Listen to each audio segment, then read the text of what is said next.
The Lost 2 Minutes. July 20th, 1969. 500 million people sat glued to their televisions, holding their breath as Neil Armstrong and Buzz Aldrin became the first humans to step onto the lunar surface. It was humanity's greatest achievement.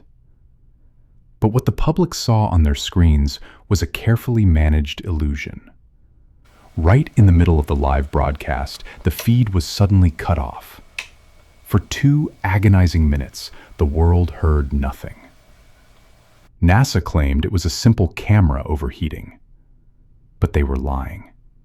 Classified radio transcripts, later confirmed by Soviet intelligence listening in, captured a very different conversation on a secret medical channel. What was it? What the hell was that? That's all I want to know. What's there? Malfunction? Mission Control calling Apollo 11. These babies are huge, sir. Enormous. Oh my God, you wouldn't believe it. I'm telling you, there are other spacecraft out there, lined up on the far side of the crater edge. They're on the moon, watching us. For decades, skeptics called this a hoax, until Maurice Chatelain, the former chief of NASA Communications Systems, stepped forward. Chatelain confirmed that the radio transmission was absolutely real. He stated, "The encounter was common knowledge in NASA, but nobody has talked about it until now." But Armstrong didn't just see a parked UFO. He saw the outer perimeter of an impossible, artificial world. A world that, according to one of the most highly decorated CIA insiders, is home to 250 million extraterrestrial beings. The whistleblower. Whenever claims about alien bases are made, it's easy to dismiss them as the ramblings of internet conspiracy theorists. But you cannot dismiss John Lear. To understand the gravity of this secret, you must know the man who leaked it. John Lear was the son of Bill Lear, the billionaire inventor of the Learjet. John wasn't just wealthy, he was an aviation legend. He held 17 world speed records. He was a captain for major airlines. But his real work happened in the shadows. For decades, Lear flew highly classified covert missions for the CIA. He held security clearances so high that he walked the restricted underground corridors of Area 51. When a man with this level of access, money, and reputation breaks his non-disclosure agreements, you have to ask, why? Before he passed away, Lear revealed that the US government, in conjunction with global powers, has known the truth about the moon since the 1950s. And the truth is, the moon is not a natural satellite. It is a massive, hollowed-out spacecraft that was towed into Earth's orbit eons ago. The holographic veil and the grays.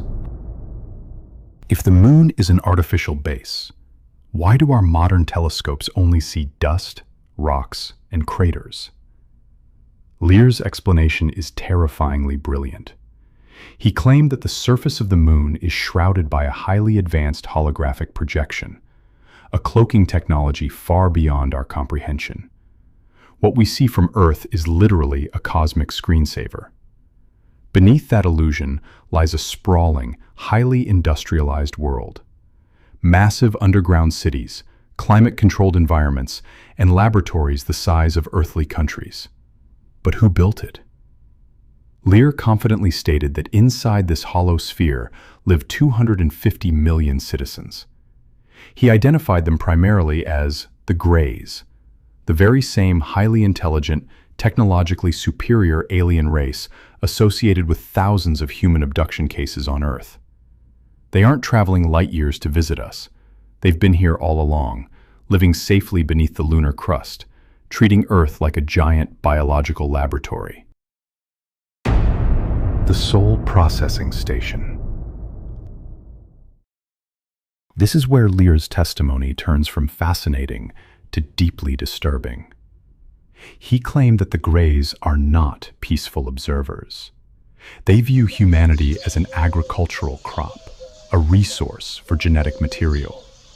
Lear described the moon as a soul processing station. He suggested that human consciousness, our very souls, are monitored, captured, and recycled by the advanced machinery within the moon. It sounds like pure madness, until you look at human history. From the ancient Greeks to the Maya, almost every ancient civilization possessed dark, cryptic myths describing the moon as a catcher of souls. Did our ancestors know something we have forgotten? Is this why the Apollo missions abruptly stopped in 1972? We didn't lose the technology to go back. We were warned to stay away. For years, Lear was ridiculed. But let's look at the facts unfolding right now. In recent years, high-ranking military whistleblowers like David Grush have testified under oath before the U.S. Congress, confirming that non-human biologics and crashed alien crafts are in the possession of the Pentagon. The government has officially admitted that UAPs are real. And look at NASA. After completely ignoring the moon for over half a century, they are suddenly in a desperate multi-billion-dollar rush to return with the Artemis missions. They are aggressively planning to build permanent bases near the lunar South Pole. Why the sudden panic? John Lear warned that the holographic veil hiding the lunar cities is beginning to fail. As human technology advances, amateur astronomers are starting to capture structures that shouldn't be there. Are we going back to the moon in the name of science? Or is the military rushing back because the 250 million residents of the moon are finally preparing to reveal themselves to humanity? What do you believe? Is the moon a hollowed-out alien fortress? Let me know your thoughts in the comments below. If you enjoyed this deep dive into the unknown, hit that like button, subscribe to the channel, and turn on notifications. Keep your eyes on the skies, and I'll see you in the next mystery.